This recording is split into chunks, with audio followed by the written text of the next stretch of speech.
So before we start, the common sites of insertion that we've covered. One, the anterior screws between the central incisors. Then we have the second point. The safer point for gummy smiles, if you're looking for intrusion, normally is between the lateral incisor and the canine. So we have one screw here, one screw here. This one, as you can see, normally comes just below the nasal spine, and there is the labial frenum, so sometimes it irritates the patient a lot. Then for favorable sites, if you look here, the next favorable site when you want to, if you are using it for extraction cases, ideally is interarticular screws placed between the second premolar and the first molar. So normally we place this for interarticular screws. Then between 6 and 7, if you go vertically, this would normally be the position for placement of intrazygomatic screws. So we place it right between 6 and 7, and then we go with screws parallel to the buccal surface of the molars. For the lower arch, most times we don't use anterior screws too much. We normally prefer to use either buccal shell screws or interarticular screws. So again, interarticular screws, the site of insertion would be between the second premolar and the first molar. Then the next site, let's say now the case that we were showing before, let's say if we have a missing first molar, in that case if you're looking to retract everything, then the site of insertion can be mesial to the 7, which is at the site of the missing 6. But this is also the site which becomes very dense and cortical. So in this place you may need a pilot drill if you are carrying out insertion of screws here. So let's say your 6 is missing for more than 2 years, you will notice when you try to insert the screw, it's usually very hard and very resistant. And then we have the second, which is the buccal shell screws. So if you notice here again on the skull, you see this plate of bone which is coming out on the side. This normally is the buccal shelf area. So for the buccal shelf area, again it's a very strong area for placement of screws. So we place the screws again in a similar manner to what we have for the IZCs. So in this again, we would place the screw basically. Again, it would be better to use a pilot drill or an angulated drill. So this again goes vertically down between the 6 and 7 preferably. You can even go between 7 and 8 here if the ridge is wider. And then we place this down again. The same insertion type like the uppers, where we go parallel to the buccal surface of the lower molars this time. But you have to normally palpate and look at the ridge first, how wide is it, before you decide to place this between 6 and 7 or 7 and 8. So now we come to the sizes for the screws. For the anterior screws, these are normally always 1.4 millimeter by 6 millimeter screws. You can even use 1.2 if you have. These are ideal for anterior screws for gummy smile correction, because between single rooted teeth, that is the maximum we can place. And then even if you look at the bone is not very thick, so we normally need smaller diameter and smaller length. For interarticular screws, our favored size is usually 1.6 by 8 millimeters. If you have a missing molar, then we normally place a 1.8 by 8 millimeter of screw. For IZCs and buccal shell, normally it's minimum 2 millimeters of diameter, and it would be 2 by 10 or 2 by 12 millimeters of screw size. So these are standard screw sizes. You don't need to have too many, as long as you have a 1.4 by 6, 1.6 by 8, and a 2 by 12. That is more or less sufficient for almost 90% of your cases or even more. So you don't have to have too many sizes, just 3 sizes are more or less enough. Then when it comes to insertion, so here now, if you remember what we discussed was, we have an outer cortical layer, then we have a cancellous or medullary layer, and then we have an inner cortical layer. So let's say our point of insertion is between number 5 and number 6. So initially what we do is, first thing we will always mark the long axis. So you can mark.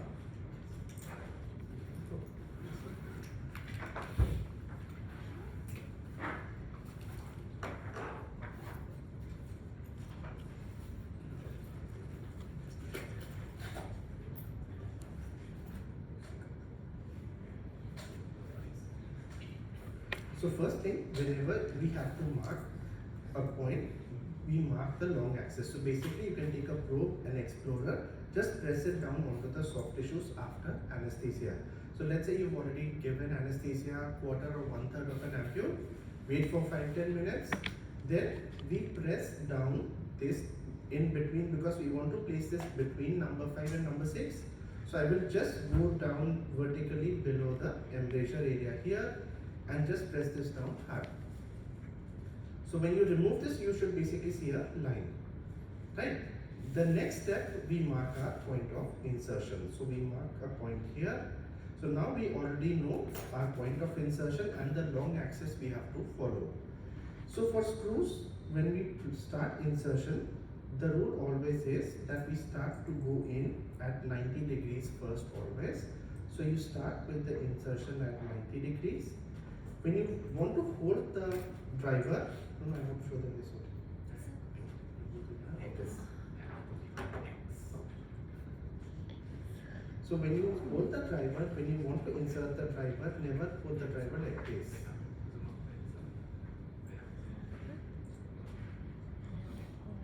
Here. So when you hold the driver, don't hold the driver like this. Ideally, when you hold the driver, we try to hold the driver like this. So basically the handle will rest in the palm, and then when you insert basically this, so you have to put pressure from your palm to make sure that this goes inside. The more you hold your driver like this, it will keep moving here and there is a lot more movement. So we try to stabilize the driver with the palm. And now what you use is basically your middle finger and the thumb. So we just use 2 fingers basically. When you have pressure coming from the thumb, you have to put less pressure to insert a screw. So you just start to place this at 90 degrees first. The moment the cortical bone layer is very thin also. The moment you cross the cortical bone layer, you will start to see, you will get less resistance on insertion. The moment you get less resistance on insertion, one, you start to go a bit more occlusal as you insert. Second, you also go a bit mesial to distal. So here. So now we just keep continuing to place this. Once you keep going inside the medullary bone or the cancellous bone, you will see that there is less resistance. But when you cross the distance of the bone and you go nearer the second layer of the cortical bone, again you will start to feel more resistance increase. So at some point you will notice that there is a lot of resistance. So when you feel enough resistance that you can't easily rotate the handle of the driver anymore, you stop. There is no point to force it beyond that, because that means the torque that you are applying is sufficient. And you see here, now if I try to, I'm just forcing this in. When I try to force this in, there is a good chance that this will just snap and break. So then you're left with the head and the neck in your hand and the screw inside the interradicular bone. Now if it breaks, basically you have to open a flap, use a burr, drill around the screw, then try to hold it with something and reverse wind. Okay, so that you don't try to force a screw more than it can go. So it's okay to make sure. So when you remove this, now you can just basically press this, remove the handle first. Then you just have to withdraw this easily. So always remember, point of insertion is 90. Once you cross cortical, start to angulate. Keep inserting and keep angulating so that you reach somewhere between 45 degrees of angle. 35 to 45 degrees is very favorable for long-term retention. Then also a little bit mesial to distal always. The reason for that is, when you look at your roots, they are always wider mesially and taper off distally. So if you're basically going mesial to distal, you're going ahead of one root and between the other root. So that way again you have more chances of the bone being there a lot more than the 1.5 mm that you need. If you go it straight, you will see there is less distance between the two fingers. So if you try to place the screw mesial to distal, you will have more bone available, which is good in terms of stability for the screw. Okay. The same now for the upper. So again, if you have upper screw, now again we do the same thing. Now let's say our site of insertion is between number 5 and number 6. So again, we mark the long axis first, then you mark your point of insertion, then again we do the same thing again. So you can press this first, this goes in, and then this locks.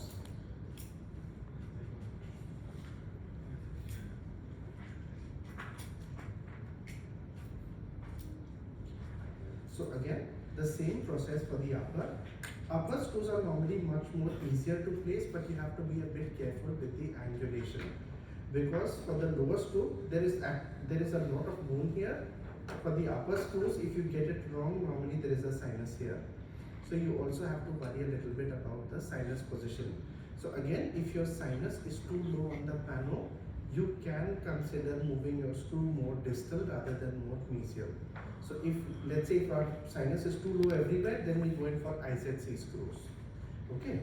So here again, we place it the same way. If you want to place it between number 5 and number 6, now we have to do it more or less under indirect vision. So again, normally your assistant should have your occlusal mirror below, and then you have to place this in indirect vision. So again, it's very important to have the right angulation here, because this time it will be under indirect vision. So we start off the same way again. Yes. Okay. So basically you will do this here.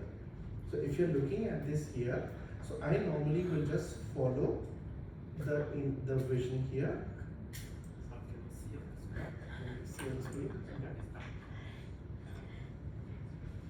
So just make sure your assistant holds this below. So again, it's the same way. We start to insert this again, and 90. The moment you get less resistance, you again start to insert and go more occlusal.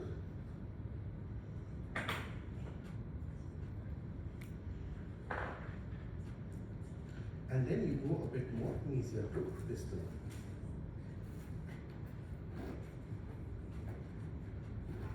So you have to make sure that you use the right angulation, so that you try and angulate this, but at the same time you don't enter the reason why you have these models is so you can also check where the sinus is, and then again you withdraw this gently and keep here. So you can see you have to avoid the sinus also.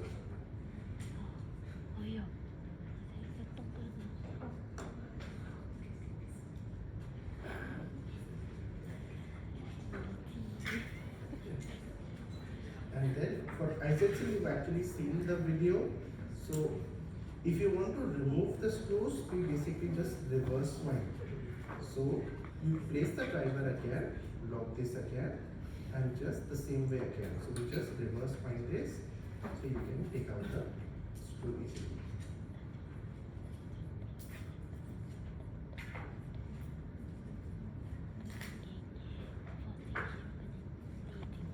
Then we have the IZC screws. So IZC screws or buckle shell screws are here the same way. When you want to place this time we place this between number 6 and number 7. So again, the safest thing, we mark the long axis first, place a point here. So ideally, you want this to go as much straight as possible, so that you can avoid going into the sinus. Also, you want this to go straight as possible, so that you can avoid the root of the maxillary first molars. So again, we start off with 90-degree point of insertion.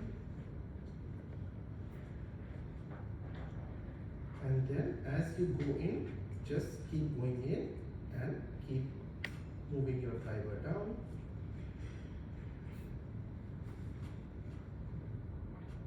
To a point wherein your driver at this point should be almost parallel to the buccal surface of the molars.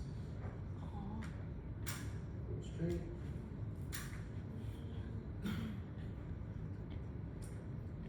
And for IZC screws, even if it's a 2x12, sometimes if you have a little bit of overhang, you can leave it outside. It doesn't fail very easily. Compared to interarticular screws, you can leave a long neck outside.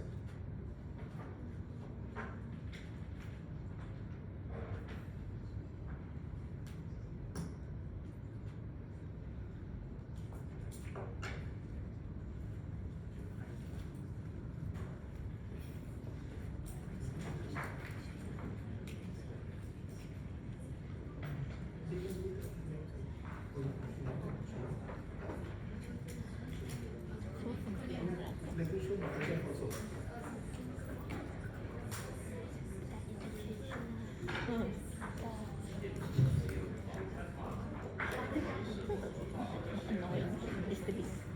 So I'll also show you the buckle shelf one time.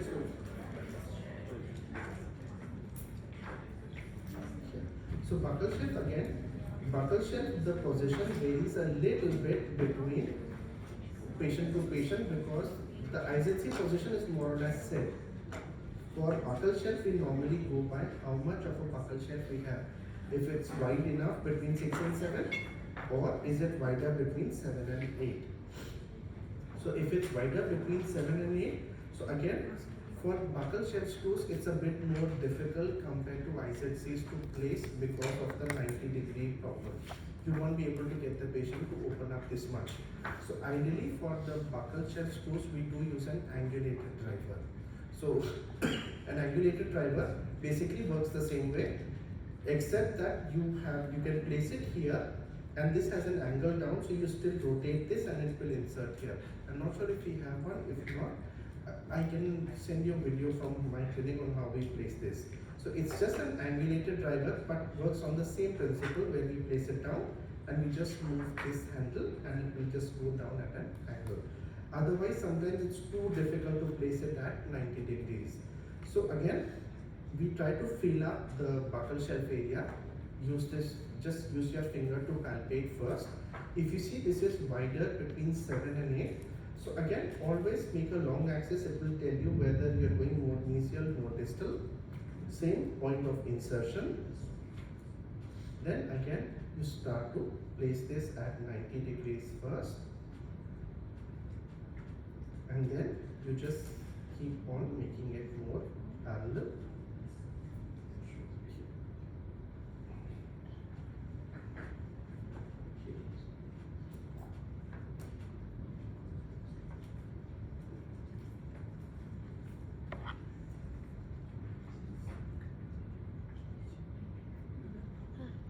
So you keep going as vertical as possible, so that again you can avoid the roots of the lower molars.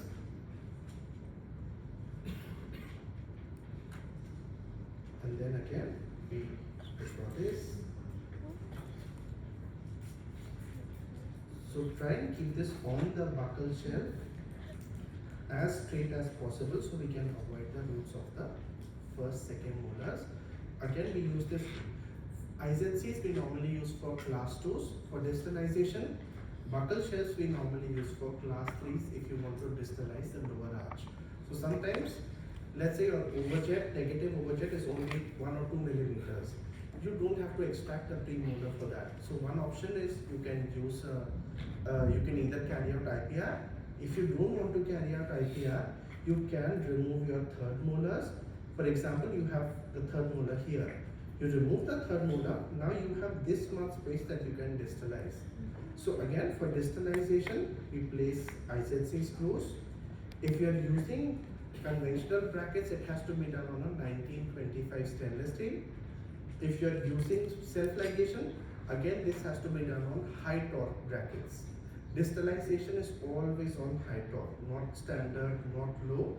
because you want the roots to be very upright as we try to move them back distally. Then the same protocol, we just have hooks. You can either use one or two hooks because now you have a screw. So you can place, ideally for a full arch distalization, we need 250 grams of force each side again. So if you're distalizing, you can even go up to 300 because now your molars are involved also. And then you can place one hook or two hooks. If a single hook, your power chain should be 300 grams. If you have two hooks, you can basically distribute that force. So one hook will be between the canine and first premolar. The second hook will be between both the premolars, and you can put 150 grams each of force onto the screw. So you can basically distalize the whole arch. So if your patient doesn't want IPR, you can distalize the arch by removing number 8s and just move everything back. Is that it? Any doubts, any questions here?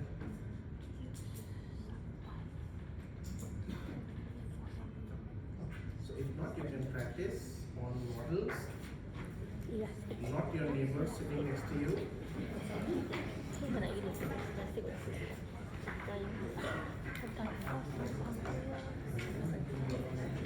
Sir, 300 force of elastic, is it? 300 force of elastic. For the power chain. For power chain. So if you're putting power chain, let's say from the hook to the screw, right? So that power chain should put 300 grams of force. So you can either put one hook and normally because it's too many teeth. So for me, I prefer to use two hooks instead of one. So it will, the force becomes lesser because if you try to put a 300 gram force, you will see your hooks also bend. So for me, I prefer to keep lighter force. I will just use two hooks each, put 150, which is lighter.